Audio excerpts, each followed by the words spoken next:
네, 안녕하세요. 이 아침에 이제 일어나서 이 영상을 찍잖아요. 가만히 뭐 이래 있으면 시간이 잘 안 가요. 근데 이 영상을 찍으면 한 번 이렇게 찍고 다시 리와인드 하고 그러면은 그냥 2, 30분이 금방금방 갑니다. 어떻게 저렇게 그 긴 시간을 이야기하나? 아닙니다. 금방금방. 그러니까 오늘 이제 제가 이게 그 이야기를 이렇게 하다 보니까 우리가 가정에 대한 이야기를 제가 많이 하잖아요. 이게 제일 중요하다라고 자꾸 이야기를 합니다. 물론 다들 잘하고 계실 거예요. 근데 조금 이렇게 의미를 알고 하는 것과 또 의미를 모르고 하는 것의 차이는 또 있다고 생각을 합니다. 우리가 이래 보면은 집에 이래 딱 들어오면 일단 들어오면은 예전에 같은 경우는 어머니들이 아내 일을 하시고 그다음에 이제 바깥 양반이라고 그랬잖아요. 바깥 양. 이제 바깥의 일 이런 분들 그러니까 돈을 벌어오는 것들 뭐 이런 것들은 아버지가 이렇게 주로 했었습니다. 이렇게 좀 분류를 했죠. 그러니까 집에 들어오면 아버지는 거의 물도 안 떠다 먹는 그런 상황이었죠. "물 줘." 이렇게 말 한마디 하면 되는 정도로 뭐 그런 세상이었어요. 근데 지금은 그렇지가 않아요, 지금은. 우리가 인제 4인 구성원들이 이렇게 살아가고 있지만 이런 것들이 좀 어떻게 보면 이 좁은 공간에서 많이 부딪히고 또 좀 뭐랄까 언성이 높아지는 일들이 많아요. 근데 이런 것들을 그럼 어떻게 해소를 하고 하는 것들이 중요하냐. 이게 좀 필요하거든요. 그러니까 서로 이게 좀 이해를 해줄 필요가 있는 거야. 이 사람의 어떤 고충을. 그러니까 뭐냐? 내가 그것들을 좀 해줄 필 덜어줄 필요가 있는 거죠.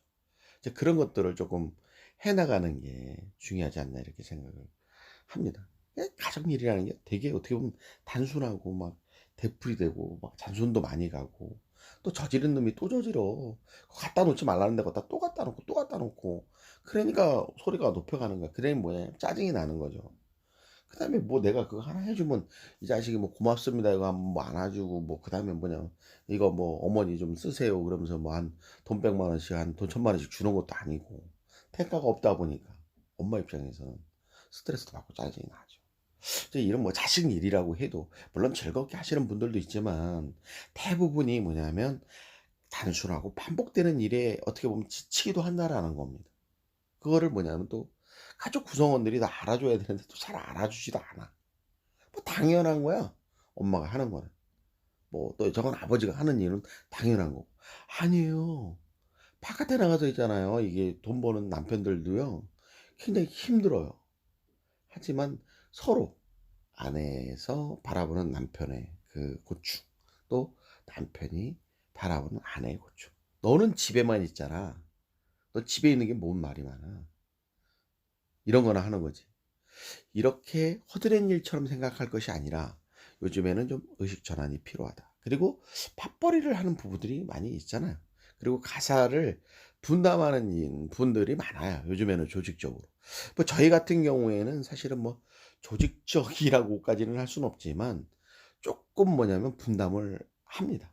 어렸을 적에 이제 우리 아들 같은 경우에는 아들같 제 우리 집에는 좀 아들이 약간 문제예요. 약간 문제인데 뭐 전체적으로는 아이가 심성도 착하고 한데 인제 그 집안에 들어왔을 때는 움직임이 굉장히 정적이에요. 그 외부에서는 좀 동적인 것 같은데 굉장히 정적입니다. 지 방, 지 침대 위에서 잘 안 움직이는 편이에요. 그래서 이제 저희는 어렸을 적에 그래서 그 분리수거를 이 친구한테 아예 담당을 줬어요. 그리고 이제 애기 엄마가 그전에 이 신발 정리하는 걸 시켰던 것 같은데 요즘엔 안 하는 것 같아요. 근데 분리수거는 초등학교 때인지 중학교 때부터 시켰는데 지금까지 합니다. 지금까지 하고 뭐 비닐류 뭐부터 시작해서 본인이 다 나눠서 분리수거를 해요. 군대 갔을 때 담당도 분리수거를 했대요, 본인이. 왜냐하면 늘 하던 거라 습관적으로. 뭐 그래서 자기가 하겠다고 해서 했다고 합니다. 그다음에 인제 뭐 다른 거는 스스로 하는 게 뭐가 있을까요, 이 친구가? 그게 많지를 않아요. 나머지는 이제 엄마의 손이 좀 많이 필요한 친구입니다. 뭐 딸아이 같은 경우에는 좀 요새 방학 때라 집에 있고요. 대부분이 기숙사에 가서 있으니까.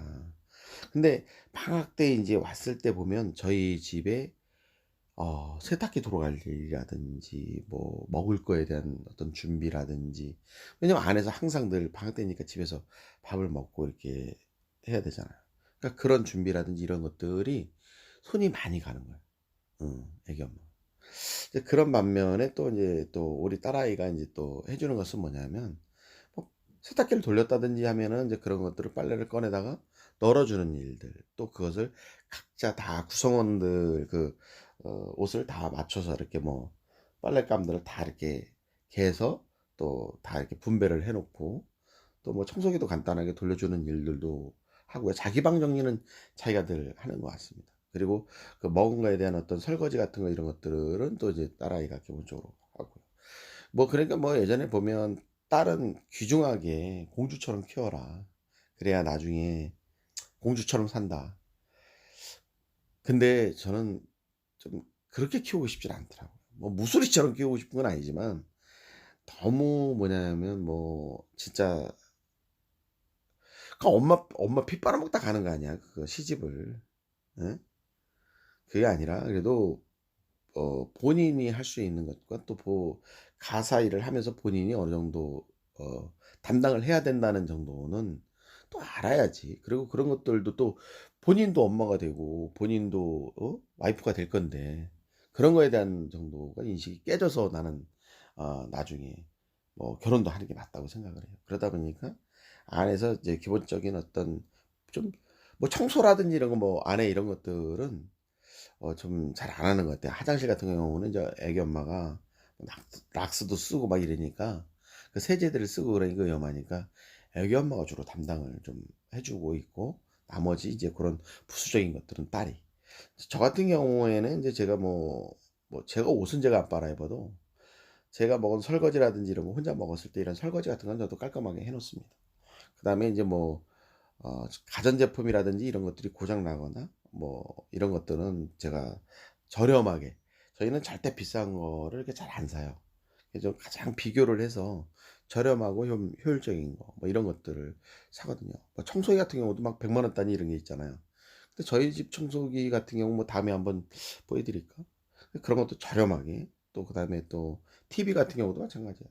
뭐 75 인치 뭐 65 인치 뭐 80 뭐 몇 인치 이래 가지고 TV들이 요즘엔 다 크잖아요. 저희 것도 큰데, 저희는 뭐 삼성이라든지 뭐 LG라든지 이런 어떤 네임 밸류가 있는 어떤 그 제품들을 잘 구입 요번부터 안 했어요. 그 AS 기사한테 좀 팁을 얻었는데, 요즘에는 TV를 10년 뭐 보게 되면 거의 폐기 처분한답니다. 근데 중소기업 것도 10년 가고, 특별한 기능이 필요하지 않다면 뭐 우리는 뭐 TV를 많이 보는 집도 아니고, 요즘엔 유튜브라든지 뭐 이런 거 넷플릭스 이런 걸 많이 보잖아요. 그러다 보니까 인제 그냥 뭐 기본 스마트 TV 중에서 좀 저렴하고 우리 집 사이즈에 맞는 거 뭐 이런 정도. 이런 거 뭐 제가 잘 알아보고 그런 걸 사거든요. 뭐 에어컨을 설치한다 그러면 에어컨은 어떤 정도로 어떤 가격에 뭐 이렇게 구입을 하자. 제가 뭐 이런 것들 다 담당해서 해 주고, 제 신발도 제가 다 빨아 신고, 우리 애기 엄마는 제 신발 빨아 준 적이 없어요. 제가 할 수 있는 것들, 빨래도 종종 개 줍니다. 빨래도 인제 뭐야 우리 뭐 딸이 뭐 방학 때는 있지만 없을 때는 또 제가 개 놓기도 하고, 뭐 또 청소기 돌려 놓고 한번 전체적으로 청소를 한번 해 놓기도 하고, 미흡하지만 그래도 할 수 있는 것. 그러니까 뭐냐면 그 마음을 좀 쓰다듬어 주는 거예요. 이 가사의 일은 뭐냐면 당신한테만 이렇게 어 가 있지 않다. 우리 모두가 같이, 우리가 같이 이렇게 다 도와주고 있다. 그리고 또 뭐 우리 애기 엄마도 또 요구를 해요. "좀 이것 좀 해 줘. 저것 좀 해 줘." 그랬을 때 그냥 얼른 해 주는 거죠. 그러면서 같이 그럼 뭐 끝나고 나서 그래야 또 쉬는 때도 마음이 열리는 거잖아요. 자기가 혼자 다 하고 남들은 다 TV 보고 통닭시켜서 뭐 먹고 놀고 있고 이러다가 엄마만 맨 종종종종거리고 떠다니다가 딱 하면은 그 사람이 가족들하고 같이 이야기하고 싶겠냐고. 들어가서 자기 방에 가서 그냥 자기도 조용히 있는다고. 그거는 뭐냐 뭐 막 굉장히 막 불쾌해서 그런 게 아니라 본인도 그냥 조용히 쉬고 싶은 거야. 이렇게 되면 사실 식구끼리도 가족끼리도 좀 나중에는 그 이게 고성이 오갈 수가 있는 요인이 되는 거죠. 그러니까 이렇게 4인 가족이 살아가면서 그냥 존중, 그게 배려예요. 그런 것들을 해야만 어떻게 보면 행복한 가정으로 가는데, 여러분 가정이 행복해야 돼. 딴 게 뭐가 있습니까 우리가 남는 게. 이게 뭐 이렇게 생각하면 또 뭐 또 '아이 난 혼자야.' 이런 분들도 있을 수 있는데, 혼자도 마찬가지예요. 주변에 이제 가족 같은 뭐 친구도 만들고 사람도 만들고 그러면서 이렇게 어울려 더불어 살아가는 거죠. 그러면서 위안도 되고 또 위안도 주고 좀 이렇게 우리가 화목해질 수 있는 것들은 우리 스스로 좀 생각하고, 그다음에 우리가 또 '내가 뭘 해 주면 좋을까? 내가 뭐를 배려해 주면 좋을까?'라는 생각을 하면서 오늘도 좀 하루를 좀 보내 보세요. 뭐 그러다 보면 뭐 여러 가지 답이 나올 거라고 생각합니다. 뭐 들어가실 때 뭐 막걸리 2병에다가 뭐 족발도 하나 사 가지고 들어가시고, 또 가끔 가다 미친 척하고 꽃도 한 몇 송이 사서 들어가고, 또 미친 척하고 또 돈 좀 많았다가 한번 좀 드리기도 하고, 또 아이들도 가끔 가다 뭐 그런 거 있잖아요. 그런 거 한번 해 보시기 바라겠습니다.